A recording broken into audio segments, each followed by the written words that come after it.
এটা আনুমানিক 100 বছর হবে। ব্রাহ্মণ জাতের শিবের পূজা করে না, দেখছে শিবলিঙ্গ ছিল একটা, এটা এরকম মানে এখান থেকে কেউ যদি ডালপালা ভাঙে তার জ্বর উঠে যায়,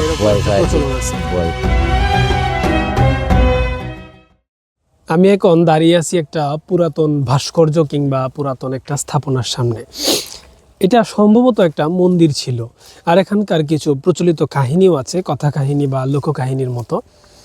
এখানে একটা পাগল বাস করত, যে গত প্রায় 4-5 বছর আগে মারা গিয়েছে এটার ভিতরে। এটা কত বছর আগের এটা কেউ জানে না, আনুমানিক একটা ধারণা দিতে পারে এই স্থাপনার বিষয়ে। এবং এখানে একটা পাথর ছিল, এই পাথরটা এখান থেকে ওখানে নাকি হাঁটাহাঁটি করতো। এটা এখানে যারা আছে তাদের মতে আর কি, স্থানীয় কথা অনুসারে এখানকার পাথরটা এখান থেকে অন্য স্থানে, এক স্থান থেকে অন্য স্থানে পাথরটা মানে গড়াগড়ি করে বা কোনো না কোনোভাবে মানে যাওয়া আসা করতো। পাথরটাও এই পাগল লোকটা মারা যাওয়ার পর থেকে এই পাথরটাকেও আর কেউ দেখেনি, মানে হুট করেই নাকি এই পাথরটা গায়েব হয়ে গিয়েছে। ভিডিওতে আপনারা দেখতে পাচ্ছেন একটি পুরাতন মন্দির, যেটি আজ থেকে আরো প্রায় 100 বছর আগের, এরকমটা ধারণা করেন স্থানীয়রা। এটি আজ ভঙ্গদশায় দাঁড়িয়ে আছে একটি বট গাছের শিকড় বেষ্টিত গোড়ায়। স্থানীয় কথা কাহিনীতে এটি বেশ অদ্ভুত। এটি নির্মাণ করেছিল ব্রাহ্মণ জাতের কিছু ক্ষত্রিয় পরিবারের হিন্দুরা। তারা এখন এই জায়গাতে থাকে না, এই জায়গা ভিটেমাটি ছেড়ে তারা অন্য কোথাও চলে গিয়েছে। তবে তাদের নির্মিত সেই মন্দিরটি আজও সেই কালের সাক্ষী হয়ে দাঁড়িয়ে আছে। পাশেই রয়েছে একটি বড় পুকুর, এই পুকুরটিও ছিল সেই পরিবারের আওতাধীন। তবে বর্তমানে এখানে সেই সময়ের ভিটেমাটির কোনো চিহ্ন দেখা যায় না। এক সময় এখানে যখন মন্দিরটা ছিল তখন এই ভিটাটা অনেক বড় ছিল, কিন্তু আস্তে আস্তে আসলে এটা ধ্বংসস্তূপে পরিণত হয়েছে, ধ্বংসস্তূপে। তো ধ্বংস হইতে হইতে এখন আর ভিটাটা বোঝা যায় না আর কি, বাড়ির যে ভিটামাটিটা। তবে একটা আস্তরণ আছে, মানে দেখলে বোঝা যায় যে কোনো এক সময় এটাতে একটা ভিটে বাড়ির চিহ্ন ছিল। তবে এসব দেখলে ধারণা করা যায় যে একসময় এখানে মানুষ বাস করত। এটি একটি বট গাছ, তবে এর পাশে পরগাছা হিসাবে রয়েছে আরো বেশ কয়েকটি গাছ। এখান থেকে কেউ ডালপালা, পাতালতা এবং ফলমূল খায় না।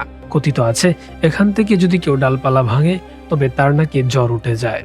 এটা আনুমানিক কত সাল আগের, মানে কত বছর আগের, আনুমানিক কত সালে এটা প্রতিষ্ঠা করা? এটা আনুমানিক 100 বছর হবে। 100 বছর আগের ঘটনা আছে আপনি জানেন, যেটা আপনি জানেন বা দেখছেন সচক্ষে, কোনো ঘটনা আছে এরকম? আচ্ছা, এরকম অদ্ভুত ঘটনা নাই। আমরা ছোট সময় দেখছি এটা মধ্যে দুধ দিলে গায়ে ভালাইতো। এখানে যে এটা ভিটামাটি, অর্থাৎ এটা তো মন্দির একটা, তাই না? এই মন্দিরটা কি এতটুকুই আছিল স্ট্রাকচার, নাকি আশেপাশে আরো কোনো ভবন আছিল? না, কিংবা এত ছোট মন্দির? ছোট মন্দির এই জায়গাটা, এই মন্দিরের নামে জায়গা হয়েছে এক কাডা। আচ্ছা, এই মন্দির এইটাই ছিল, আর কোনো মন্দির নেই। এই যে বট গাছ, এটা কি মন্দিরের সৃষ্টি লগ্ন থেকে নাকি সৃষ্টি লগ্ন থেকে মন্দির? তখন তো আর এরকম বড় ছিল না, হয়তো বা বড় হইয়া এখন এটা এরকম গ্রাস করছে। এখন তো গ্রাস করছে, এটা ডাল টাল কেউ কাটে না, ফুরে না। এটা আমরা বাড়ির ফুলা ফানে ওইটি একটা বাঙ্গার জন্য দিই না, বাংলা নাকি জ্বর উঠতে পারে এরকম। মানে এখান থেকে কেউ যদি ডালপালা ভাঙে তাহলে তার জ্বর উঠে যায়, এরকম একটা প্রচলন আছে। ভয় পায় কেউ ভাঙে না। আমি যদি আপনাদেরকে একটু লোকেশনটা বলে দিই, এটা হচ্ছে, এই জায়গাটার নাম হচ্ছে কুজিরকোনা ইউনিয়নের এবং গ্রামের নাম হচ্ছে এটা শ্রীরামখিলা। এটা সাধারণত ডিউডুগুন থেকে দুর্গাপুর যাওয়ার যে রাস্তা, এটা ঠিক মাঝামাঝি অবস্থানে পড়ে, আর রাস্তার পূর্ব পাশে।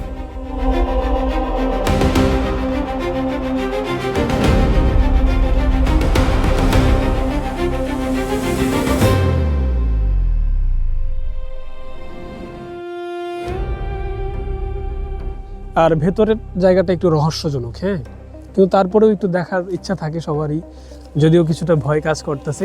আসলে দেখার খুব ইচ্ছা। চলো একটু ভেতরের দিকে যাওয়া যাক।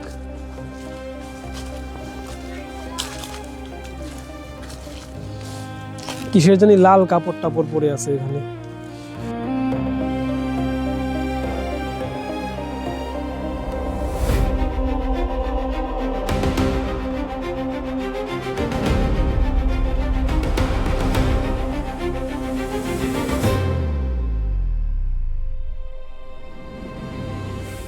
স্থানীয় মানুষ যারা আছে তাদের ভাষ্যমতে একটা সময় ছিল যখন এই জায়গাগুলোতে রাতে মানুষ দেখতো যে অদ্ভুত কোনো কিছু। ব্যাপারটা কীরকম, যে অদ্ভুত কোনো কিছু বলতে কীরকম, মানে আগুন জ্বলতো, এই গাছের মাথার উপরে আগুন জ্বলতো। এরপরে ওই পাথর একটা আছিল, ওই পাথরটা একটু একটু মানে এদিক সেদিক নড়াচড়া করতো, হাঁটাহাঁটি করতো।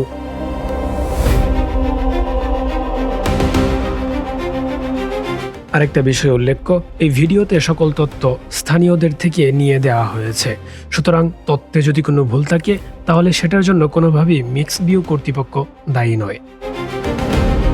যাই হোক বন্ধুরা, আজ এ পর্যন্তই।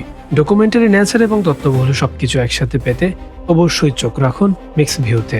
সবাই ভালো থাকবেন, সুস্থ থাকবেন, টেক কেয়ার, আল্লাহ হাফেজ।